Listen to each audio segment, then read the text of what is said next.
Hello बच्चों, तो कैसे हैं आप सभी? तो आज हम जो है नया टॉपिक लेके आया हूँ मैं आपके सामने और इस टॉपिक को समझना आप लोगों के लिए उतना ही इम्पोर्टेंट है जैसे कि आप लोगों को लगता है कि मैं अकाउंटेंसी को अच्छे से कर नहीं पाता हूँ या पाती हूँ। तो ऐसा कुछ भी नहीं है। आप लोगों को जो है इस चीज़ को समझना है कि आप अकाउंटिंग को किस टर्म से, कैसे और किस प्रकार से आप उसे समझ सकते हैं, ठीक है?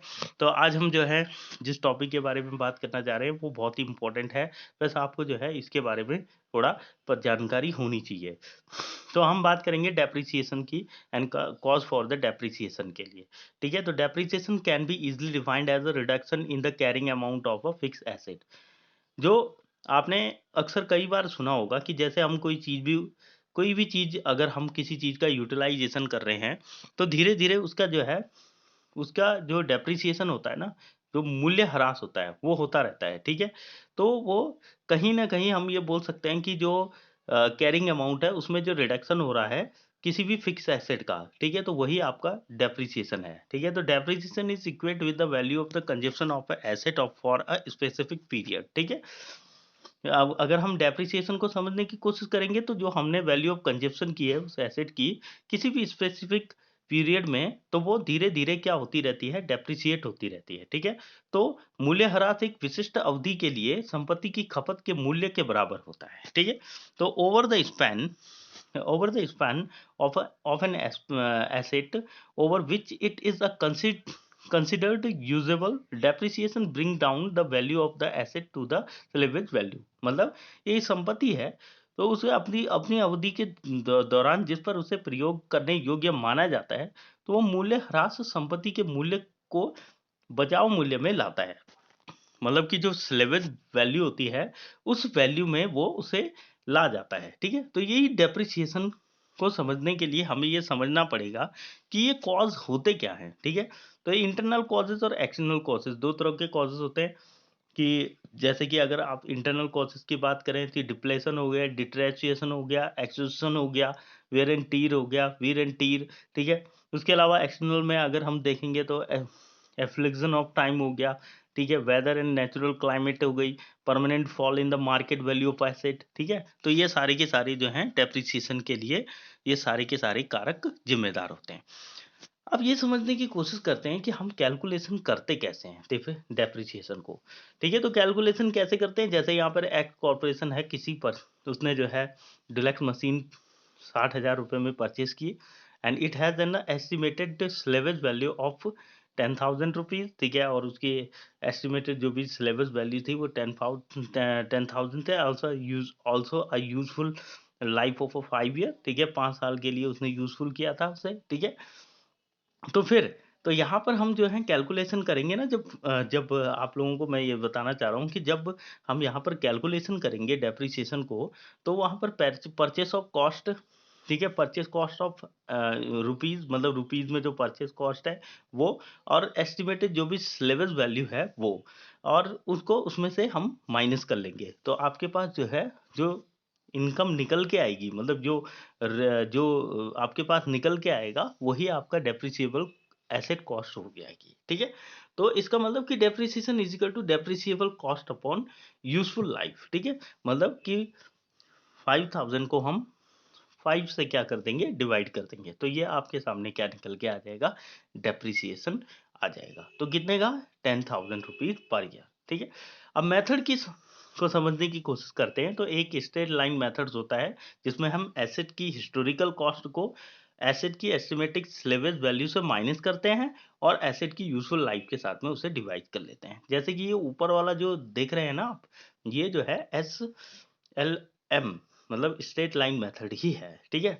उसके बाद हम यूनिट ऑफ प्रोडक्शन की अगर बात करते हैं तो यहाँ पर हम एसेट की जो हिस्टोरिकल कॉस्ट होती है उसको हम एस्टिमेटेड जो स्लेवेज वैल्यू है उससे माइनस कर देते हैं और डिवाइड कर लेते हैं किससे estimated total unit of production during the asset useful life, ठीक है?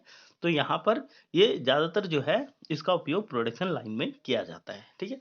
उसके बाद हम डबल डिक्लाइनिंग बैलेंस का यूज करते हैं। अब ये डबल डिक्लाइन बैलेंस को समझने के लिए हमें सबसे पहले ये समझना होगा कि ये है क्या चीज। इसे हम एसिलेटेड डेप्रिसिएशन मेथड भी क्या लेते हैं, ठीक है।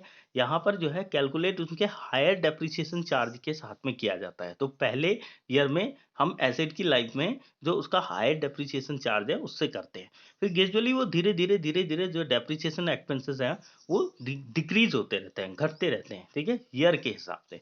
तो this method is used it if organization want to increase the expenses for the year to reduce tax liability, ठीक है। तो ये आप लोगों को समझ में आ गया होगा कि ये 3 मेथड जो है बहुत ही इंपॉर्टेंट है और इन्हीं मेथड को आपको समझना होगा।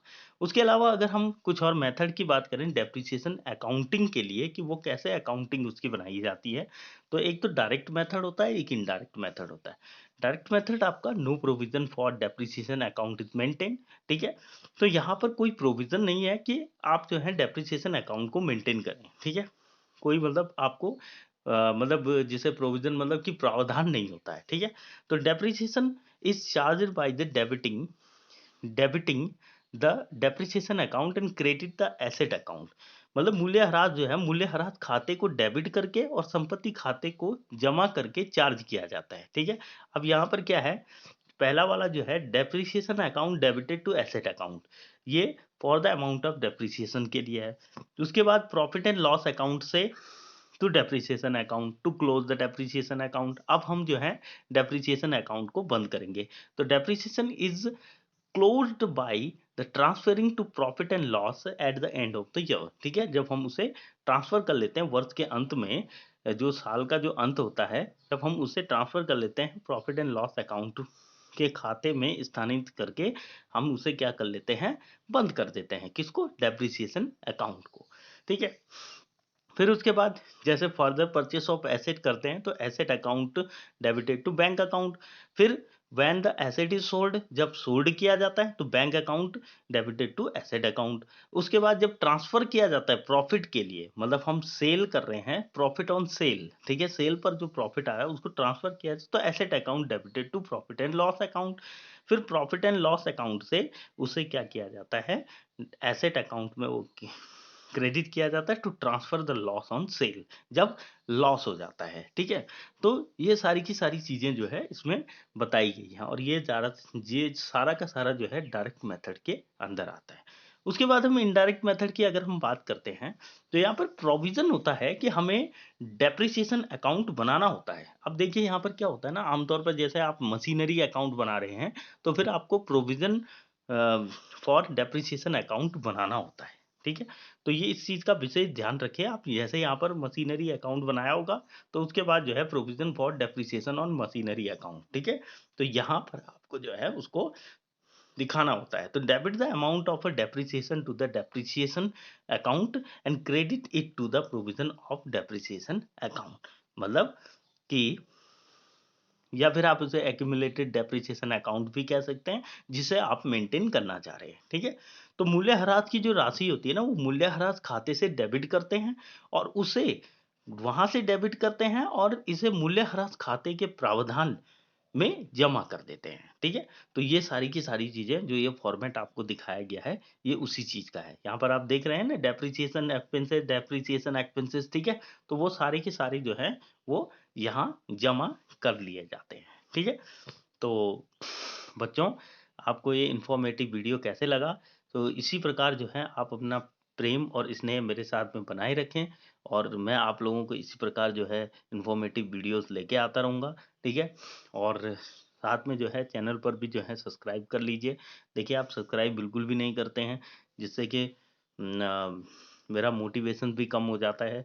तो ऐसा बिल्कुल भी ना करें और मेरे चैनल पर जो है सब्सक्राइब जरूर करें और इस वीडियो को जो है जितना अधिक से अधिक हो सके शेयर करें और साथ में लाइक भी करते हैं और कमेंट भी करें, ठीक है, कि आपको ये वीडियो कैसा लगा।